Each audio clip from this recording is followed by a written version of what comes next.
Yeah, going and beating Rybakina twice in a row and then beating, I mean, has she, I was going to ask you before we went on our detour, has Sabalenka ever been viewed as more dominant than she is? Has she ever been more of a clear-cut number one than she is right now?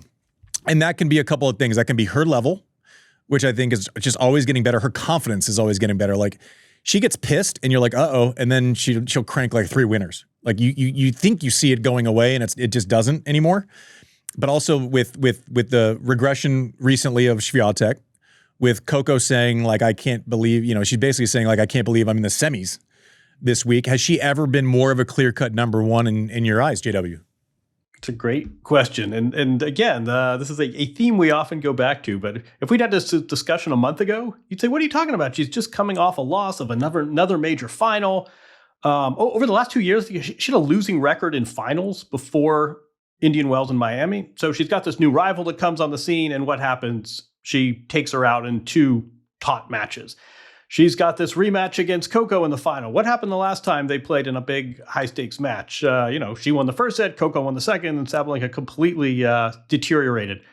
We're talking about the French Open final. You'd think that might cloud your thoughts a little bit. Not so much. And so what do we have now with Sabalenka? She's won 4 majors. It could be 8. She now has the upper hand against her rival. She's won the Sunshine Double. And you look at the points, and you say, yeah, this has been more than a year now at the penthouse of the rankings. And I'm still so fascinated by her, and her tennis reflects her personality. The black box doesn't contain a lot of secrets and mysteries. It is what it is, and she's going to come at you. And there is swagger, and there is this charisma, and every now and then there'll be a misstep. Every now and then there'll be a bad loss, and it doesn't seem to matter. She shakes it right off. And for her to come back and win the Sunshine Double after that disappointment in Australia, can we get a little into the X's and O's? Because people like me say she's reined in her tennis and she's not as mercurial as she used to be. And she sure is powerful and athletic. I watch a lot of tennis. I have not played at that level. What does she do? What's it like being on the other side of the net? What does she do? Like, take the X's and O's a level deeper than I can go. What is she doing to perform at this level besides winning when she has to win? She's dominating the middle of the court. Like, there were numerous rallies where like Coco can play her tough because she can get one ball back. And I think when Coco has to serve well against someone to stay in a match, she does. And when she has to protect her serve against someone she thinks she should beat, I think that's when we see it get a little dicey. But like, I saw Coco go, I felt like when I've hit with Coco, her ball comes through hot through the middle, right? Like she lines that back and up and it skids through. Sabalenka, you cannot get her off the baseline. Like, maybe if you're Rybakina bruises her a little bit more, kind of taking that forehand to her running forehand. But like, if you have to, like, think about this. If you know that you have to extend the court to the sidelines to have success against Sabalenka, and I think that's generally accepted as a thing, but then the ball is coming through the middle and she is hitting it through the court, she's giving you no angle to actually push out to the sidelines. Right? She is so good at dominating the middle of the court. And I think you used to be able to beat her with pace. If she hit a big one, you're like, okay, I'm going to step in and I'm going to commit to this and really try to back her off. You would see some of those like wild flinches and her body would fly off of it. She is so strong through the middle of the court and not scared to stay there and like trade punches with you. It's not just the power, that you see when she takes 2 steps this way and cranks one line or takes risk somewhere. She's tough to beat through the middle now, especially on that backhand side, which wasn't always the case. You used to be able to get her to kind of like lift off of it a little bit. I think the only person that can really go toe-to-toe through the middle is maybe Rybakina right now, and she's playing great. But like, consistently, the couple of areas that I think, obviously, she went through the serving yips, 3 years ago, which we still can't talk about enough. To go from like complete meltdown mode to like having maybe I think Rybakina has the best serve on tour, but Sabalenka's, 1B or 2A or something like that, to work your way through that. And then she can take one hand off the racket now. She can chip when she needs to, right? So your couple of options were mix up paces, right? Which they were saying going in, which is accurate. But now you hit a little chip and she can hit one back. Okay, well, that sucks for you. And then saying, okay, let's mix up the paces, right? We have to. We can't go toe-to-toe with her. We have to mix up the paces. The ball's coming through so hot. You're trying to control the spin and trajectory off of a ball where you're on your heels. If you miss that a little bit, all of a sudden that's waffling in the middle of the court and she's distributing it. She just, like the great players do, she's making these margins so small to beat her. You have to play like Rybakina did in Australia and like Rybakina did in Indian Wells where she almost beat her, right? But it's weird. Like Sabalenka over the last 3 or 4 years has gone through, 6 months at a time taking people's best shots, right? Iga, she kind of took over from Iga, and Iga was right there. They were trading off. And then Iga's faded a little bit. Like Coco came and got her a couple times, but now Coco kind of is not the dominant player.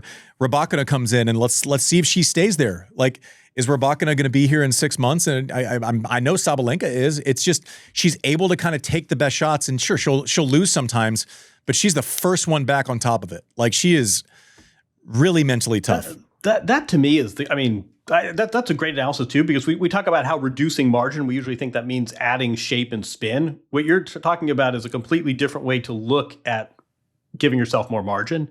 That has nothing to do with loopy shots.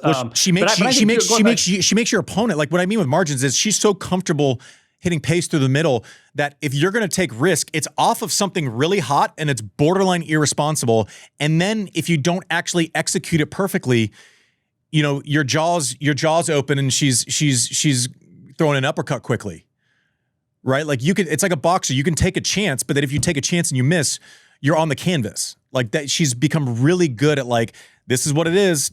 You work around my shit, right? Like you gotta figure it out. I'm just gonna go with plan A. Not dissimilar to what Rafa used to do, honestly. Like you knew what was coming, and he was like, just beat me.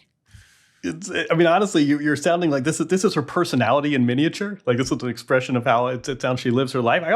She is absolutely dominating to your question before. I mean, she's the I don't care about surface. I don't care about matchup. She's the favorite of every match she plays. Basically, she's won one of the last 5 majors.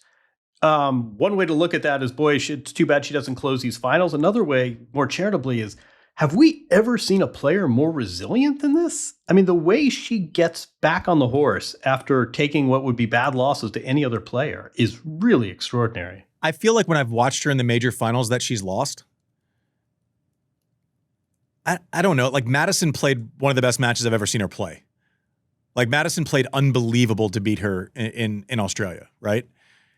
I think the only one Rybakina was great in Australia. Like Rybakina is like the one right now that's going toe to toe. Rybakina played amazingly well, and maybe she let something go. She maybe let it go against Aryna Sabalenka last year in Wimbledon. That was in the semis. But the only real Grand Slam final where you're going, yeah, she was a little sloppy was against Coco in the French Open final.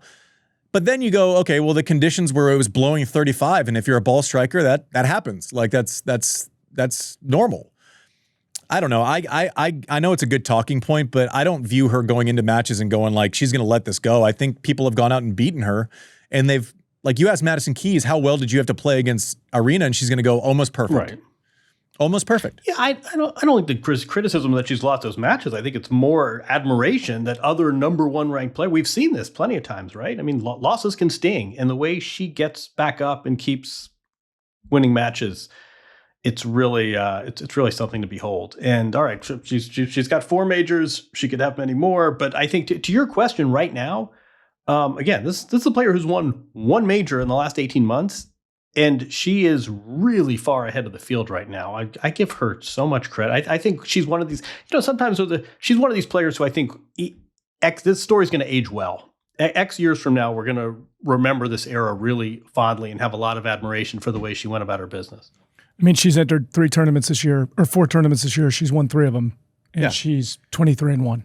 Yeah, I mean, she's dominant. Pretty good. And we value majors, and that's how ultimately we remember our great champions. But it's interesting. I'm curious to see now. The question is kind of, okay, you can argue Rybakina's played as well as she has this year. Beat her in the bigger match, lost 2 in the smaller events. But like that race for number 1, if you're Rybakina, you're going, I mean, I've played almost as well as I can this year, and she's just fucking right there. Like she's not going anywhere, right? She took my punch and she came back and like played a month worth of great tennis.